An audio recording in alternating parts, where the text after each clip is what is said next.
आपने मुझे सजाए मौत देनी, वो तो एक पर्चे में ही दे लोगे, तो 2 जान छुड़ाओ। आपने मुझे सजाए मौत देनी, दे दे, जान छुड़ाएं। क्योंकि मैं इस जिल्लत की जिंदगी में सजाए मौत से कम आपसे नहीं लूंगा।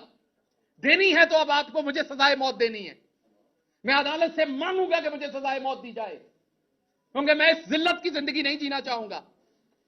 जो आप मेरे माथे पे लिख रहे हैं, इस्माइल गेल का पोता गद्दार नहीं है इस मुल्क का। आप किस तरह मुझे, आपने मारा, मैंने गिला नहीं किया, मैं इतने महीनों से चुप हूं, क्योंकि इधर से उठाऊंगा अपना पेट नंगा होगा। मेरा मुल्क है ना। नहीं बात की मैंने, किसी ने कहा डर गया। आपने देखा जो आपके पास 1 घंटा 2 घंटे रहे, उन्होंने बाहर आके क्या किया। मैं 16 दिन रहा, तो वे जख्म भी माफ कर देते हैं। बहुत सब्र है, लार्जर गुड के लिए बहुत कुछ करते हैं हम लोग। मुझे पता है मेरे मुल्क को इसका नुकसान होना है। मुझे मेरी यूनिवर्सिटी ने कहा कि बताओ यहां किसको लिखना है। आपको पता है मैंने आज तक अमेरिकन एम्बेसी को खत नहीं लिखा। मेरी बीवी वहां बैठी है, मैंने उसे मना किया, आपने किसी को ईमेल नहीं करनी। यहां किसी को जुकाम हो जाए तो ये हर फॉरेन जो कोई एनजीओ उसको लिखते हैं, यूएन में लिखते हैं, कहां कहां लिखते हैं। मैंने अपनी सारी फैमिली को मना किया कि नहीं लिखना। इंसाफ पाकिस्तान में लेना है, पाकिस्तान को बाहर बदनाम नहीं करना। यह सच है कि मेरे पे तशद्दुद हुआ, मेरे पास तस्वीरें हैं उसकी, लेकिन क्या बाहर जाके नंगा करूं अपने मुल्क को। तो मैंने अपनी पूरी फैमिली को मना किया कि आपने किसी बैरूनी इदारे को नहीं लिखना, इस मुल्क की तौकीर को नहीं छेड़ना आपने। तो उसका सिला अगर सजाए मौत है तो दे दीजिए, लेकिन ये बार बार मुकदमे ना कीजिए। मिडिल क्लास हूं, तकलीफ होती है। मैंने हराम नहीं कमाया हुआ गवर्नमेंट में, मैंने लोगों को हराम कमा के नहीं दिया हुआ। मैंने ट्रांसफर पोस्टिंग डीसी डीपीओ नहीं लगवाए हुए। मैंने हाउसिंग अथॉरिटीज के एनओसीज नहीं लेके दिए हुए। मैंने ग्रिड स्टेशन के एनओसीज नहीं लेके दिए हुए। मुझे तकलीफ होती है इन केसेस को लड़ते हुए। आपने एक बनाया, उसके अंदर 13 दफात है, उसमें सजाए मौत भी हो जाएगी। करवाएं शौक से, जान छुड़ाएं, ताकि आइंदा कोई ये ख्वाब ना देखे, कोई मिडिल क्लास का शख्स ना देखे कि वह ईवान में जा सकता है। मैं माफी मांगता हूं कि मैंने ये ख्वाब देखा था। मैं माफी मांगता हूं कि मैं आपके बराबर समझता था अपने आप को। आप काश मुझे शुरू में दुत्कार देते, आप मुझे शुरू में मेरी औकात बताते। सो इसलिए मैं दोबारा आपको कहता हूं, मेरे पे मुकदमा करने सामने करें, ये छुपा छुपा के ना करें। मैं इतना ताकतवर शख्स नहीं हूं ना, मेरे पास कोई इतना नेटवर्क है पाकिस्तान के अंदर कि मैं आपके छुपे हुए मुकदमा ढूंढ लूंगा, कभी वहां से बलोचिस्तान से। वो मैंने जहां पे मेरे पे मुकदमा किया, मैंने देखा है वो 22 घंटे की मुसाफत है। तो उससे बेहतर नहीं आप इधर ही सजाए मौत दिलवा दे। मेरे घर वालों को लाश लेने की भी आसानी होगी। वहां से उस जेल से कैसे लाश लेके आएंगे। तो कुछ तो सोचें। या ये जुर्म मेरा ये है कि मैं मिडिल क्लास से हूं, आपने फड़का के रखना है। मैंने कभी नहीं कहा कि किसी, इवन नून लीग के किसी बंदे को आज तक मैंने नहीं कहा कि उसे जेल में डालें। मैं मुजफ्फरगढ़ से निकला, हमारी हुकूमत थी उस शाम को, मैंने कहा मैं सबको माफ करता हूं। आपको मेरी प्रेस कॉन्फ्रेंस याद होगी, मुजफ्फरगढ़ में मुझे पकड़ा गया था, हमारी हुकूमत बन गई थी। मैंने कहा यहां से ऐलान करता हूं, मेरी पार्टी किसी नून लीग वाले को सियासी मुखालफत बयानबाजी में अंदर करेगी, मैं खिलाफ खड़ा हूंगा जाके। अभी भी कहता हूं, हमेशा खिलाफ खड़ा हूंगा। एक तरफ करप्शन करने वाले नवाज शरीफ के बेटे की तस्वीर लीक हो गई थी, तस्वीर लीक हो गई थी, कुर्सी पे बैठे साथ टिश्यू पेपर का डब्बा भी था।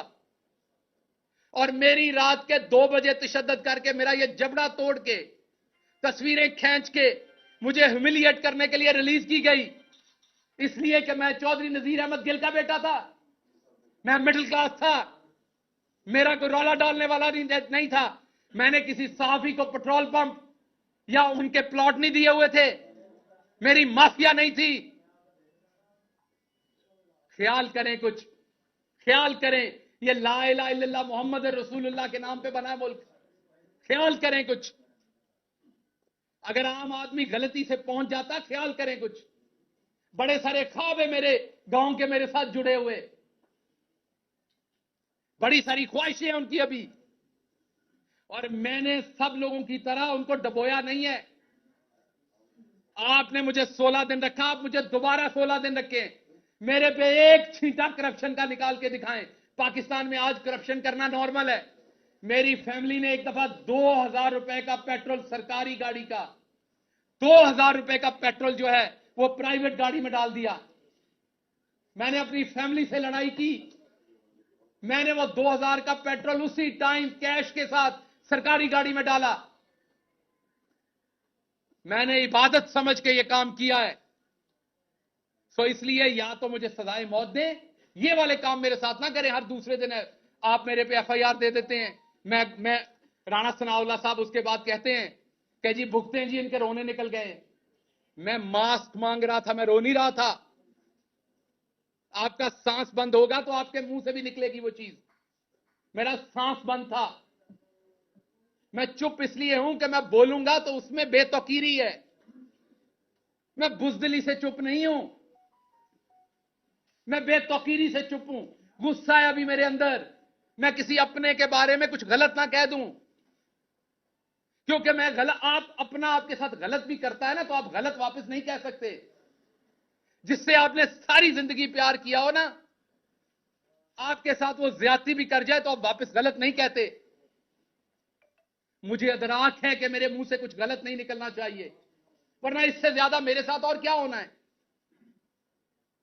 जो हो चुका है, जो हो रहा है, मेरी आपने पूरी जिंदगी पिछले 6 महीने में तबाह करके रख दी।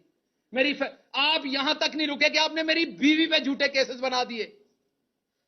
मेरी बीवी जो कि एक प्रोफेसर है, पढ़ाती है, वहां पे पढ़ती है, पीएचडी कर रही है, आपने उसमें झूठे केसेस बना दिए ताकि वो पाकिस्तान ना आ सके। मुझे आपने ईसीएल पे डाल दिया ताकि मैं अपनी फैमिली से ना मिल सकूं। सब कबूल है, गद्दार मत कहिए, गद्दार नहीं हूं मैं। और जो करना है वो एक एफआईआर में कर लीजिए, आपके हाथ में है। और मैं आपको बता दूं, मुझे किसी ने नहीं बचाना, मुझे यह भी बताया। अगर फांसी आपने देने का सोच लिया है तो लगनी है, मैं हाजिर हूं, क्योंकि मैं बच नहीं सकता। तो मैं अब और क्या सोचूं, तो मैं हाजिर हूं, अब कर लीजिए। अगर जिंदगी इतनी लिखी तो ऐसे सही। लेकिन आपको पता है कि जिस दिन सजाए मौत दी जाती है उस दिन भी नहला के धुला के दी जाती है। उस दिन भी आपको खाना खिलाया जाता है,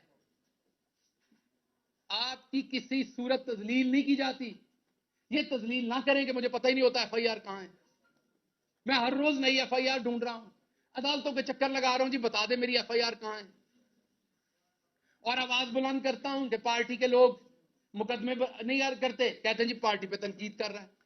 और भाई मैं बता रहा हूं, मैं असद उमर को देखता हूं, वो हर अदालत की पेशी पे खुद पहुंचे होते हैं। हक किनका लड़ रहे हैं? पंजाब के एमपीएस का, कि जल्दी इलेक्शन हो। और वहां 3 एमपीएस होते हैं, बाकी कोई नहीं होता। तो क्या ये गलत बात है अगर मैं करता हूं तो?